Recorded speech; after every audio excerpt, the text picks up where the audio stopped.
സത്യസന്ധമായിട്ടുള്ള ഒരു അഭിപ്രായം. എങ്ങനെ പോകുന്നു ഈ ആർട്ടിഫി? ഇന്നലെ മുതൽ ഇന്ന് ഈ നിമിഷം വരെയുള്ള നിങ്ങളുടെ ഒരു അനുഭവം ചെറിയ രണ്ടാക്കി. ആദ്യമായി കുറിച്ച് വർത്തനം പറയാൻ പേടിയായിരുന്നു. ഇത്ര ആൾക്കാരുടെ മുന്നിൽ വർത്തനം പറയാൻ ഭയങ്കര ടെൻഷൻ ഒക്കെയായിരുന്നു. ഇപ്പോ ഈ ആർട്ടിഫി കഴിഞ്ഞ ശേഷമാണ് എനിക്കൊരു കോൺഫിഡൻസ് എനിക്കും ഇങ്ങനെ പറയാൻ പറ്റുന്നത്. ചില വാക്കുകൾ മാത്രമേ എനിക്ക് പറയാൻ പറ്റുള്ളൂ. എന്നാലും കുറച്ചുകൂടി കഴിഞ്ഞാൽ അതിന് കറക്റ്റ് പറയും. നമ്മളെ തൃശ്ശൂരിലെ പപ്പേട്ടന്റെ മോനാണ്. സൂപ്പർ.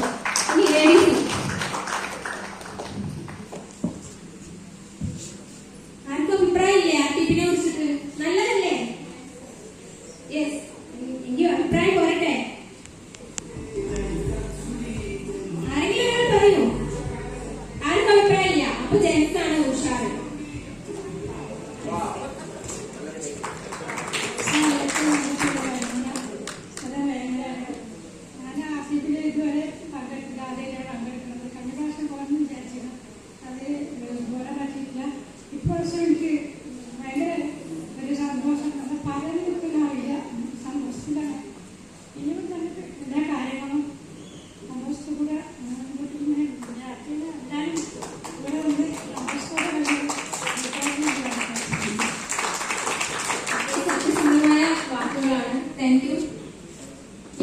എന്നെ ഏൽപ്പിച്ച ദൗത്യം കംപ്ലീറ്റ് ആക്കാൻ നിങ്ങളും എന്റെ കൂടെ തന്നെ വേണം. ശരിക്കും ഒരുപാട് സന്തോഷമുണ്ട്. കാരണം കുറച്ച് വർഷങ്ങൾക്ക് മുന്നേ ഈ ഒരു അവസരം ഇദ്ദേഹം എന്നോട് വന്ന് പറയുന്ന സമയത്ത് എനിക്ക് ഒന്നും അറിയില്ല. ഇങ്ങനെ ഒരു ഇൻഡസ്ട്രി ലോകത്ത് നടന്നു പോകുന്നുണ്ടെന്ന് പോലും അറിയില്ല. ശരിക്കും അദ്ദേഹം എന്നോട് പറഞ്ഞു, ഇപ്പോ പറഞ്ഞ പോലെ നീ എന്റെ കൂടെ നിൽക്കാൻ നിനക്ക് പറ്റുമോ എന്ന് ചോദിച്ചു. കാരണം ആ ഒരു ചോദ്യം ഞങ്ങളുടെ ജീവിതത്തിനെ സംബന്ധിച്ചിടത്തോളം വലിയൊരു ചോദ്യചിഹ്നമാണ്. കാരണം അവർക്ക് പാരന്റ്സ് ഇല്ല. അപ്പൊ അറിയാലോ, ഇൻലോസ് ഇല്ലാതെ എങ്ങനെ സ്ട്രഗിൾ ചെയ്തിട്ടാണ്. ഒരുപാട് സ്ട്രഗിൾ അവിടെ ഉണ്ട്. ഇവരുടെ വീട്ടിൽ ഒരുപാട് സ്ട്രഗിൾ ഉണ്ട്. ആ സമയത്ത് ഇവരെന്നോട് ചോദിച്ച ചോദ്യം, നീ ഏത് സ്ട്രഗിളിലും എന്റെ കൂടെ നിൽക്കുവോ എന്നുള്ളതാണ്. ശരിക്കും അന്ന് ഞാനൊരു വാക്ക് കൊടുത്തു. നിങ്ങൾക്ക് ഇതിൽ ഉറപ്പുണ്ടോ? നിങ്ങൾ എന്തായാലും ചെയ്യുന്ന ഒരു കാര്യത്തിൽ അതിൽ അതിന്റെ 100% കൊടുക്കും എന്നെനിക്ക് ഉറപ്പുണ്ട്. അതുകൊണ്ട് ഞാൻ നിങ്ങൾക്കൊരു വാക്ക് തരുന്നു. ആരെന്ത് പറഞ്ഞാലും നിങ്ങളുടെ കൂടെ ഞാനുണ്ടാകും. നമ്മൾ ആഗ്രഹിച്ച ലൈഫ് നമുക്ക് നേടിയെടുക്കണമെങ്കിൽ തീർച്ചയായിട്ടും ഞാൻ നിങ്ങളുടെ കൂടെ ഉണ്ടാവുമെന്ന് ഞാൻ ഉറപ്പ് കൊടുത്തു. ആ ഉറപ്പ് ഇന്ന് ഈ നിമിഷം വരെ ഞാൻ പാലിച്ചിട്ടേ ഉള്ളൂ. ഏത് പ്രതിസന്ധി എന്ന് പറയുമ്പോ ഒരുപാടുണ്ട്. ചില്ലറ പ്രതിസന്ധികളൊന്നുമല്ല, ഒരുപാട് പ്രതിസന്ധികൾ വന്നിട്ടുണ്ട്. പക്ഷെ അവിടെയൊക്കെ പിടിച്ചു നിൽക്കാൻ ദൈവം സഹായിച്ചു. അതുകൊണ്ട് തന്നെ ട്രില്ലിയനേഴ്സ് അക്കാഡമിയുടെ ഒരു ആർട്ടിഫി എന്ന് പറയുന്നത് ഞങ്ങളുടെ ഒരു സ്വപ്നമായിരുന്നു. ശരിക്കും അത് ഇവിടെ ഞങ്ങളുടെ സ്വപ്നം ഇവിടെ പൂവണിഞ്ഞു. നിങ്ങളോട് ഒരുപാട് നന്ദി. ഈ ഒരു അവസരം ഞങ്ങളുടെ ജീവിതത്തിലേക്ക് എത്തിച്ചു തന്ന നിങ്ങളുടെ ഗ്രേറ്റ് അപ്ലൈ. കാരണം സാറ് പറഞ്ഞു, സാറിനെ പറഞ്ഞു, അതായത് മാതാപിതാക്കളെക്കാളും കൂടുതൽ നമ്മൾ ഈ ഒരു അപ്ലൈനെ കാണുന്നു പറയുന്നതിന്റെ ഒരു ആവശ്യകത എന്താന്ന് പറഞ്ഞിട്ടുണ്ടെങ്കിൽ ഈ അപ്ലൈ ഉണ്ടായതുകൊണ്ടാണ് നമുക്ക് ഈ ഒരു അവസരം കിട്ടിയത്. ഞങ്ങളുടെ അപ്ലൈ ഷോയിബ് സാറിന് ഒരുപാട് നന്ദി. ഈ ഒരു അവസരത്തിൽ അദ്ദേഹത്തിനും അദ്ദേഹത്തിന്റെ പ്രിയപ്പെട്ട ഫാമിലിക്കും ഒരുപാട് നന്ദി. നമുക്ക് നമ്മുടെ കാര്യത്തിലേക്ക് പോവാം. തീർച്ചയായിട്ടും ഈ NTC എന്ന് പറയുന്നത് റാങ്കിലേ ഉള്ളൂ. ഞങ്ങൾ ശരിക്കും ഈ NTC അത് നിങ്ങളുടേതാണ്. Thank you very much. Yes, നമ്മുടെ ലേഡി പ്രാണ പ്രോജക്ട് നമ്മൾ ലോഞ്ച് ചെയ്തിട്ടുണ്ട്. നമ്മൾ ഇഷ്ടംപോലെ പുതിയ ലേഡീസ് നമ്മളിലേക്ക് വന്നുകൊണ്ടിരിക്കുന്നുണ്ട്. നമ്മൾക്ക് 100 കണക്കിന് 1000 കണക്കിന് ലേഡി ഡയമണ്ട്സിനെ ക്രിയേറ്റ് ചെയ്യാനുള്ള ഒരു പ്രോജക്റ്റ് ആണിത്. ശരിക്കും നമ്മളുടെ ടീമിൽ ഒരുപാട് നല്ല നല്ല ലേഡീസ്, നല്ല അടിപൊളിയായിട്ടുള്ള നല്ല ഉള്ളിൽ തീയുള്ള ലേഡീസ് ഇനിയും വരും. നമ്മുടെ കൂടെ ഒരുപാട് ലേഡീസ് ഉണ്ടതാണ്. ഓക്കെ, എനിവേ നമുക്ക് പറയാനുള്ള കാര്യം role and rule of family business. ഈ ബിസിനസ്സിലെ മറ്റുള്ള വർഷങ്ങൾ മുഴുവൻ ഇവിടെ എല്ലാവരും ചർച്ച ചെയ്ത് കഴിഞ്ഞു അല്ലെ? അൽത്താഫ് സാർ ചർച്ച ചെയ്തു, ഷുഹൈബ് സാർ ചർച്ച ചെയ്തു, ഇസ്മായിൽ സാർ ചർച്ച ചെയ്തു. അങ്ങനെ ഒരുവിധം കാര്യങ്ങളൊക്കെ നമുക്ക് പിടികിട്ടി. ശരിക്കും നമ്മളുടെ ബ്രെയിനിനെ ഇന്നലെ സാർ കുറെയൊക്കെ റീപ്രോഗ്രാമിംഗ് ചെയ്തു. നിങ്ങൾ ഈ അല്ല സാർ പറഞ്ഞ പോലെ ആ ചെതലുമായിട്ടാണോ ഇനി നിങ്ങൾ പോവാ വീട്ടില്? ആണോ? ഫുള്ള് തട്ടിക്കൊട്ടി കുടഞ്ഞ് കഴുകി വൃത്തിയാക്കിയോ? നനവൊക്കെ ഒപ്പെടുത്തോ? യെസ്. ഇനി ചെതല് കയറാൻ നിങ്ങൾ സമ്മതിക്കരുത്. യെസ്. അങ്ങനെയാണെങ്കിൽ നമുക്ക് കുറച്ച് കാര്യങ്ങളിലേക്ക് കടക്കാനുണ്ട്. Yes, MI life versus my life. എന്താണ് MI ലൈഫ്? MI ലൈഫ് എന്ന് പറയുന്നത് നമ്മുടെ കമ്പനിയുടെ പേരാണ്. അതിനെ മൈ ലൈഫ് നമ്മുടെ ജീവിതം പോലെ കാണാൻ നമുക്ക് പറ്റുന്നു എങ്കിൽ മാത്രമേ നമുക്ക് സക്സസ് ഉള്ളൂ. കാരണം ഇന്ന് എന്റെ ഒരു 2 വയസ്സുള്ള കുട്ടീനെ എന്റെ വീട്ടില് എന്റെ ഉമ്മന്റെ അടുത്ത് ആക്കിയിട്ടാണ് ഞാൻ വന്നിട്ടുള്ളത്. ഞാൻ പോകേണ്ടതാണ്. ഞങ്ങൾ ശരിക്കും എന്റെ മോളെ ഞാൻ നന്നായിട്ട് മിസ് ചെയ്യുന്നുണ്ട്. കാരണം അവളെ ഇങ്ങോട്ട് കൊണ്ടുവന്നാൽ ശരിയാവില്ല എന്ന് വിചാരിച്ചിട്ടാണ് അവിടെ നിർത്തി പോകുന്നത്. നമുക്ക് നമ്മുടെ പ്രോഗ്രാം നന്നായിട്ട് മുന്നോട്ട് കൊണ്ടുപോകണം.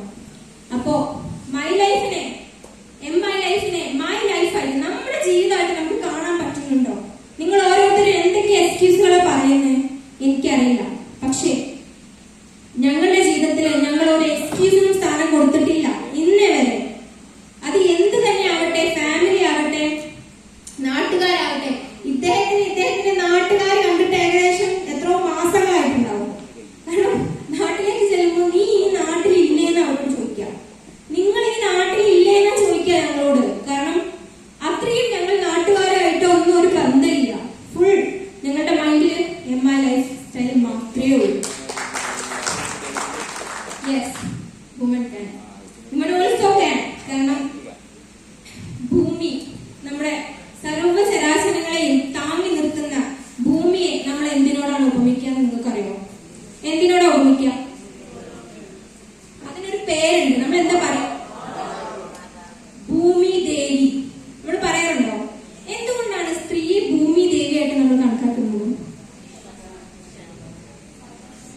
യെസ്, അതായത് ഈ സർവ ചരാചരങ്ങളെയും മലകളെയും നദികളെയും പുഴകളെയും സമുദ്രത്തെയും അതുപോലെ തന്നെയുള്ള സർവ കോടാനുകോടി മനുഷ്യരെയും അവരെ വിഷമങ്ങളെയും സന്തോഷത്തെയും സങ്കടത്തെയും എല്ലാത്തിനെയും നിരാശയെയും അങ്ങനെ എല്ലാത്തിനെയും താങ്ങി നിർത്തുന്നവളാണ് ഭൂമി, അല്ലെ? ആ ഭൂമി ദേവിയോട് നമ്മൾ പെണ്ണിനെയോടാണ് നമ്മൾ ഭൂമി ദേവിയെ ഉപമിക്കുന്നത്. കാരണം എന്താ? ഭൂമി ദേവി പെണ്ണിനെ പോലെ അത്രയും ക്ഷമയുള്ളവളാണ്. അല്ലെങ്കിൽ ഭൂമിയെ പോലെ, ഭൂമി ദേവിയെ പോലെ അത്രയും എല്ലാം സഹിക്കാനും ക്ഷമിക്കാനും എല്ലാത്തിനെയും താങ്ങി നിർത്താനും കഴിവുള്ളവരാണ് ഭൂമി ദേവി. ഇനി നിങ്ങള് വിഷമിക്കണ്ട കേട്ടോ. സൂര്യനെ നമ്മൾ ആരോടാ ഉപമിക്കുക? ശരിക്കും സൂര്യദേവൻ, അതായത് തന്റെ കുടുംബത്തിനും തനിക്ക് ചുറ്റുമുള്ള തന്റെ പ്രിയപ്പെട്ടവർക്ക് വേണ്ടിയിട്ട് കത്തി ജ്വലിച്ചിട്ട് അല്ലെങ്കിൽ സ്വയം ഒരുക്കി തീരുന്നവരാണ് ശരിക്കും ഓരോ പുരുഷന്മാരും. ഞാൻ നിങ്ങളെ നോക്കിയാണ്. കാരണം എനിക്ക് എന്റെ കുടുംബത്തിന്റെ അവസ്ഥ എനിക്കറിയാം. എന്റെ ഫാദർ ഒരുപാട് ഞങ്ങൾക്ക് വേണ്ടി ഉരുക്കി തീർന്നിട്ട് എന്റെ ഫാദർ അകാലത്തിൽ മരിച്ചു പോയ ഒരാളാണ്. കാരണം വളരെ കണ്ടാൽ ഞാനൊരു മോളുണ്ടെന്നൊന്നും പറയില്ല. കാരണം എന്നെ കണ്ടാൽ എന്റെ ഉപ്പാന്റെ അനിയത്തിയാണോ എന്നാ ചോദിക്കാം. കാരണം അത്രയും നല്ല യങ് ലുക്കിംഗ് ആയിട്ടുള്ള ഒരാളായിരുന്നു എന്റെ ഫാദർ.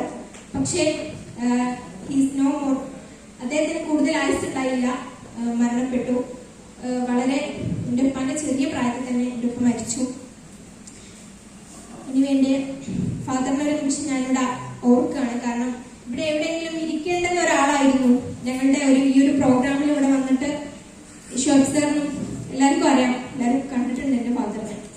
അപ്പോ ഇരിക്കേണ്ടുന്ന ഒരാളായിരുന്നു. അതുപോലെ ഞാൻ പറയാണ്, എന്റെ ഫാദർ അതുപോലെ ഒരു സൂര്യനായിരുന്നു ഞങ്ങൾക്ക് എല്ലാവർക്കും. എനിവേ, സൂര്യദേവൻ എന്ന് പറയുന്നത് നിങ്ങൾ ആണുങ്ങളാണ്, ഭൂമി ദേവി എന്ന് പറയുന്നത് നിങ്ങൾ പെണ്ണുങ്ങളാണ്. ഒരുപാട് കഴിവുകളുള്ളവരാണ് നമ്മൾ, അല്ലെ? ഭൂമി ദേവിയോടാണ് സ്ത്രീകളെ നമ്മൾ ഉപമിക്കേണ്ടത്. ശരിക്കും അങ്ങനെ പറഞ്ഞു വരുമ്പോ നമ്മുടെ ഒരു ശരീരത്തിന് താങ്ങാവുന്ന ഒരു പെയിനിന്റെ ഒരു ഇതെന്താ നിങ്ങൾക്ക് അറിയോ? പെയിൻ ഇത്ര ശതമാനം ഒരു ഹ്യൂമൻ ബോഡിക്ക് താങ്ങാൻ പറ്റുള്ളൂ, അറിയോ? അതിലിവിടെ കണക്ക് പറയുന്നത് the human body can bear only up to 45 Dell unit of pain, but at the time of giving birth a woman feels up to 57 Dell of pain similar to 20 bones fracturing at the same time. അതായത് 45 unit pain മാത്രമേ ഒരു human ബോഡിക്ക് താങ്ങാൻ പറ്റുള്ളൂ. പക്ഷെ ഡെലിവറിയുടെ ടൈമിൽ ഒരു പെണ്ണ് താങ്ങുന്നത് 57 യൂണിറ്റ് ആണ്. അതായത് 20 എല്ലുകൾ, അസ്ഥികൾ ഒരു സമയം ഒടിയുന്ന വേദന. അല്ലെ? നമ്മളൊക്കെ അനുഭവിച്ചതാണല്ലേ? അല്ലേ? നിങ്ങൾ അനുഭവിച്ചിട്ടില്ലേ? ഓക്കെ, നിങ്ങൾ അനുഭവിച്ചിട്ടില്ല. ഓക്കെ, എനിവേ, എന്നിരുന്നാലും അത്രയൊക്കെ താങ്ങാൻ ശേഷിയുള്ളവരാണ് നമ്മൾ എന്നാണ് ഞാൻ പറഞ്ഞുകൊണ്ടുവരുന്നത്. ആ ഒരു കഴിവൊക്കെ തന്നെയാണ് നമുക്ക് മുന്നോട്ട് നമ്മുടെ സ്വപ്നങ്ങൾ നേടിയെടുക്കാനും വേണ്ടത് എന്നാണ് ഞാൻ പറയുന്നത്. ഓക്കെ, അങ്ങനെ പറഞ്ഞു വരുന്ന സമയത്ത് ഇതെന്താണെന്നറിയോ? ഇത് ഒരു ഇന്റർനാഷണൽ മാഗസിനാണ് ഫോബ്സ് എന്ന് പറയുന്നത്. ഈ ഇന്റർനാഷണൽ മാഗസിൻ ഫോബ്സിന് ഈ ഒരു മുഖ പ്രസന്നയായിട്ട് കൊടുത്തിട്ടുള്ളത് ഒരു അമേരിക്കയിലെ ഏറ്റവും റിച്ചസ്റ്റ് ആയിട്ടുള്ള ഒരു ലേഡിയുടെ ഫോട്ടോ ആണ് ഇവിടെ കൊടുത്തിട്ടുള്ളത്.